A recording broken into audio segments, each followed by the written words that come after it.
어린아이들까지 데리고 어디론가를 향해 가는 사람들. 난민들은 평화와 생존을 위해 지금 유럽으로 가고 있습니다. 그들이 움직이는 8개국 3,000km의 그 길을 사람들은 유럽 난민 하이웨이라고 부릅니다.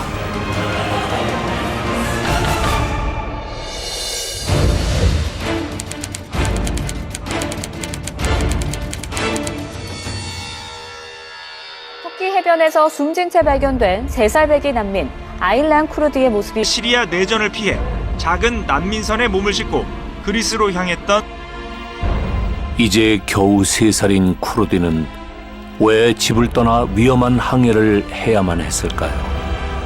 왜 그 차가운 바다에서 짧은 생을 마쳐야만 했을까요? 우리는 이 물음의 답을 찾기 위해 쿠르디가 가고자 했던 유럽 난민 고속도로의 여정을 직접 가보기로 했습니다. 며칠 전 10년 동안 친하게 지냈던 시리아 친구가 다마스커스를 탈출해서 유럽 내 고속도로를 통해서 독일에 도착했다는 소식을 들었습니다. 이 전화를 받고 나서 제 마음 가운데 정말 그 친구가 갔던 루트를 경험해보고 싶었고, 또한 포토 저널리스트로서 그 하나님의 시각으로 정말 난민의 실상을 한번 추적해보고자 하는 마음이 들어서 이 여행을 떠나게 됐습니다. 시리아 사람들을 사랑하는 저로서는 시리아 난민들이 유럽까지 가는 그 경로를 직접 지켜보고 싶었고, 어떤 어려움을 겪고 있는지 제 눈으로 직접 보고 싶었습니다. 흔히 난민들이 유럽에 첫 발을 내딛는 곳은 그리스의 레스보스 섬입니다. 다음 날 아침, 밤새 기다려도 만날 수 없었던 난민들을 제작진 숙소 바로 앞에서 만났습니다. 전문 운전자 없이 고무보트로 오다 보니 섬 이곳저곳에 아무렇게나 도착을 하는 모양이었습니다. 이 허술한 고무보트 하나에 의지해 새벽 바다를 넘어온 것입니다. 이렇게나 어린아이들을 데리고 바다를 건너자마자 다시 찾기를 따라 무작정 걷는 난민들의 모습이 무척이나 위태해 보입니다.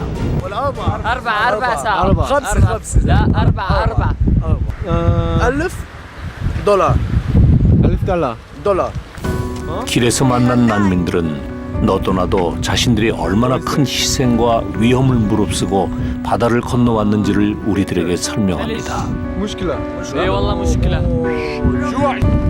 그리고는 난민 등록을 위해 경찰서를 찾아가고 있다고 설명합니다.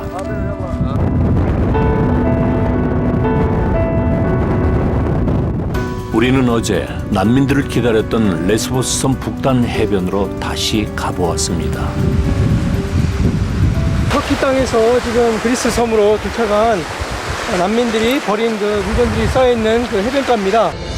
그때 멀리 배 한 척이 우리 눈에 들어왔습니다.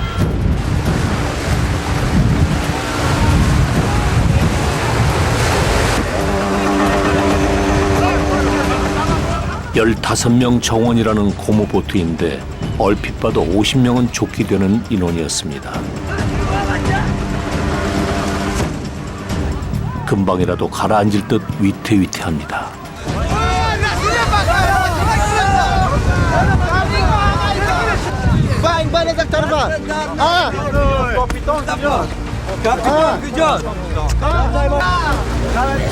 춥고 무서운 바다를 살아넘어온 아이들에게 이 시간은 어떻게 기억이 될까요?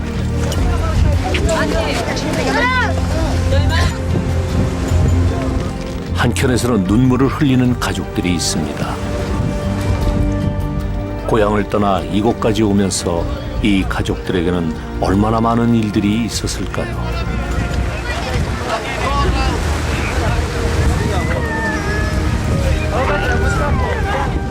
아들은 어머니를 업으려 하고 어머니는 한사껏도 거절합니다. 바다를 무사히 건너와 주신 어머니가 그저 고맙고 살아서 넓은 등을 내밀어주는 아들이 한없이 고마울 뿐입니다. 난민들의 도착이 이어지자 레스보스 섬 전체가 분주해집니다. NGO팀, 방송팀, 이슬람 봉사자팀이 각각 바쁘게 움직입니다. 우리 제작진도 바삐 움직이며 그들의 모습을 담았습니다.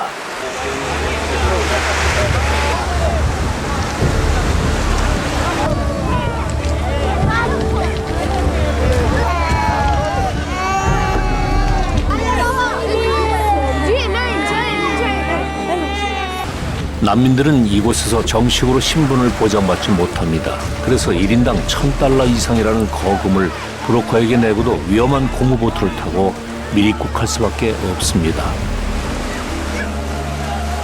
그 사이에 아일란 쿠르디 같은 무고한 희생자들이 계속 발생하고 있지만 전 세계 그 어떤 어느 나라도 이 문제에 대한 속 시원한 해답을 내지 못하고 있습니다.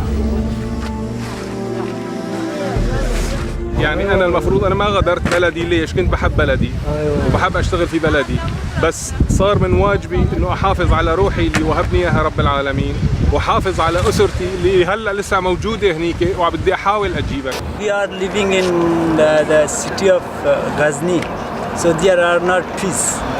We do not have peace. So I want to learn education, but many times Taliban said that if you go to any university or any school, so we will kill you.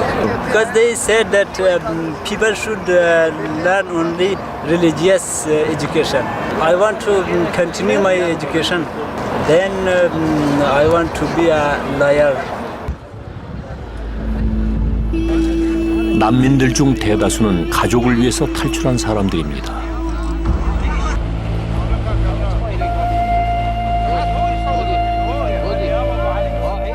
공부를 하고 싶고 안전하게 살고 싶은 그 소박한 소망을 이루기 위해 난민들은 유럽으로 향합니다. 자식을 살리겠다는 부모의 마음에, 가족의 행복을 지켜주고 싶다는 가장의 마음에 누가 돌을 던질 수 있을까요? 유엔에서 마련한 텐트 안에서 많은 난민들이 마케도니아 입국을 위해 대기하고 있습니다. 유난히 사람들이 많이 모여있는 이곳은 핸드폰을 충전하는 곳입니다. 난민 고속도로를 이동하던 난민들은 인터넷을 통해 가족들과 안부를 주고받고 필요한 정보를 얻습니다. Conditions that the refugees have to live in are completely horrendous. They have to live even in their they don't have toilets, they don't have showers, they're wearing the same clothes for months. And there's no way to keep them safe. There are reports of sexual assault among women being assaulted on the route because they're constantly waiting in dark places like this. So it's not safe. 한밤중에도 계속 이어지는 이들의 여정. 과연 이들을 기다리고 있는 것은 무엇일까요? 마케도니아의 수도 스코페로 이동했습니다.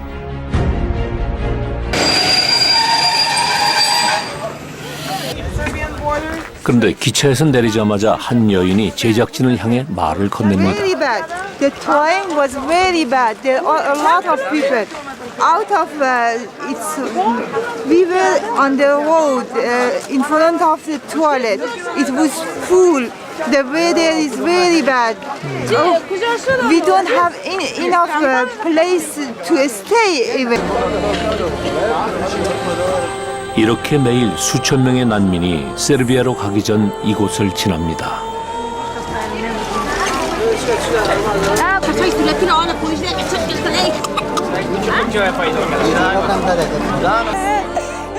이런 여정에서 제일 힘든 건 역시나 어린아이들입니다. 그런 아이를 바라만 봐야 하는 아빠의 마음 역시 힘이 듭니다.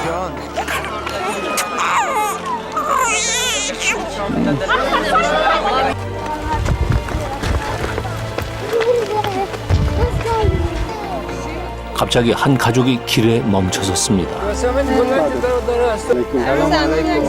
그동안 너무 무리를 했는지 아이는 꼼짝을 하지 않습니다. 스스로 지친 다리를 주무르는 아이. 20 days, I think. 20 days. Yeah. 난민들 중에는 장애인도 있습니다. 몸이 불편한 그들도 길을 떠나야 할 만큼 그들의 사정은 절박하기만 합니다. 자기 몸만한 인형을 안고 걷고 있는 아이부터 남녀노소 다양한 사람들이 난민이라는 이름으로 이 길 위에 함께 걷습니다.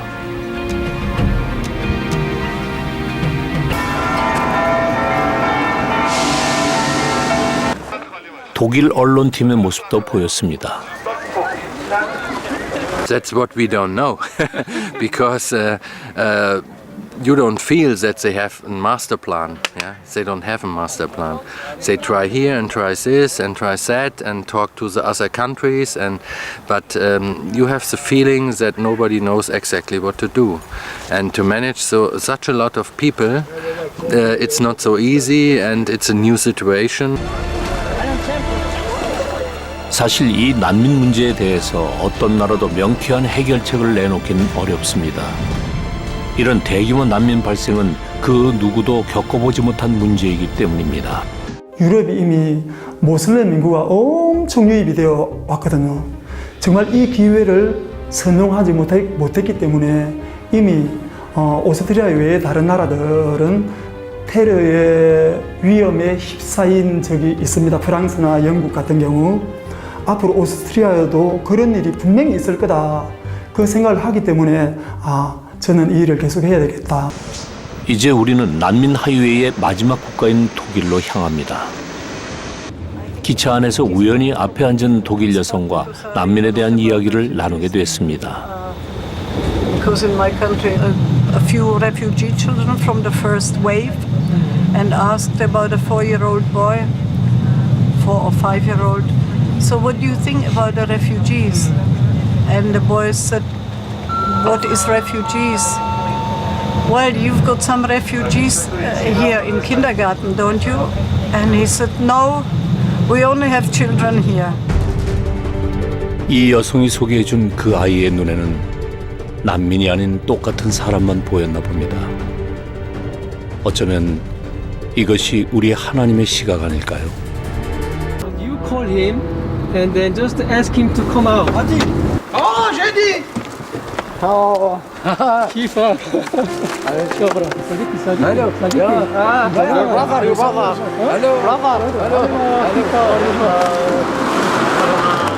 제가 10년 동안 알았던 친구고 여기 저 아내가 있고 보세 아이고 보세 얄라 ايوه انا بعطيك بوسه يعني حتى مركز دمشق يعني في يوم من الايام 150 صاروخ نزل في قلب دمشق في يوم من الايام 150 فكان هذا شوي خطر هذا هو الوضع يعني كان نحن طلعنا لانه في خطر بس سوريا والمانيا سوريا اهلا ليش شو السبب يعني حلوة 친구와 함께 평화롭고 아름다웠던 시리아의 추억을 계속 떠올려 봅니다. 시리아는 중동에서도 특히나 아름답고 평화로운 나라였습니다. 사람들은 친절했고 오래된 역사와 문화를 자랑하는 그런 나라였습니다. 유럽 내 난민 고속도로 현장 취재를 마치고 나서 제가 바라본 것은 유럽 내에 있는 흰밭을 보게 된 것입니다. 이미 휘어져 추수하게 되는 그 추수터를 보게 된 것이죠.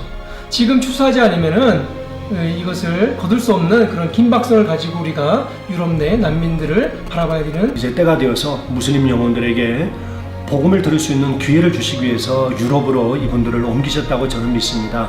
그래서 유럽이 이제 더 이상 관광지가 아니라 하나님께서 복음을 들을 수 있도록 만들어주신 추수터라는 이 사실을 우리 모두가 인식해야 되는 그런 시점이 아닌가 싶습니다. 1000년이 넘는 중동의 견고한 진을 내전을 통해 무너뜨리시고 당신의 자녀들이 복음을 마음껏 들을 수 있도록 유럽으로 옮겨 놓으셨습니다. 그런데 이제 유럽의 국경이 닫히려 합니다. 국경만 아니라 복음을 받아들이려는 난민들의 가난하고 곤고한 그 마음도 언제 닫힐지 모르는 다급한 때입니다. 하나님께서 만들어주신 21세기 출애굽 현장, 유럽 난민 고속도로에 영혼 구원의 기회가 펼쳐져 있습니다. 너희는 넉 달이 지나야 추수할 때가 이르겠다 하지 아니하느냐. 그러나 나는 너희에게 이르노니 너희 눈을 들어 밭을 보라. 희어져 추수하게 되었도다. 이곳에서 그들이 참된 사랑과 평화를 주시는 하나님 아버지와 구원을 주시는 예수 그리스도를 만나 하나님의 한 백성 한 자녀가 될 수 있도록 부디 기도해 주십시오.